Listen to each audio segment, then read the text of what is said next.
Yang batuknya nggak sembuh-sembuh, ayo ngantri di sini cepetan sama Mami Riri. Kita jadi dokter buat keluarga. Pasti capek kan kalau udah batuk nggak sembuh-sembuh, tapi pas malam mau tidur, aduh rasanya bener-bener nyiksa banget.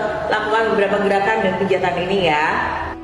Yang pertama, cukup lakukan tepuk-tepuk seperti ini. Sederhana kan? Gampang kan? Nih, tepukin sekitar 20 kali gitu ya. Yang kedua, pijit-pijit di titik sini nih, di bawah leher, di sekitar sini ya. Lakukan pijitan ini sekitar 1-2 menit. Oke. Terus yang ketiga, nih di sini dianya. Nih ya, di bawah leher sekitar 2 titik ini. Oke. Terus yang keempat, pijit-pijit di sini nih, di sekitar jempol sama jari telunjuk ya, ditekan sama diputer-puter nih sekitar 1-2 menit. Terus yang kelima nih, antara jari tengah dan jari telunjuk di sini juga dipijit-pijit, ditekan-tekan sama diputer-puter sekitar 1-2 menit ya.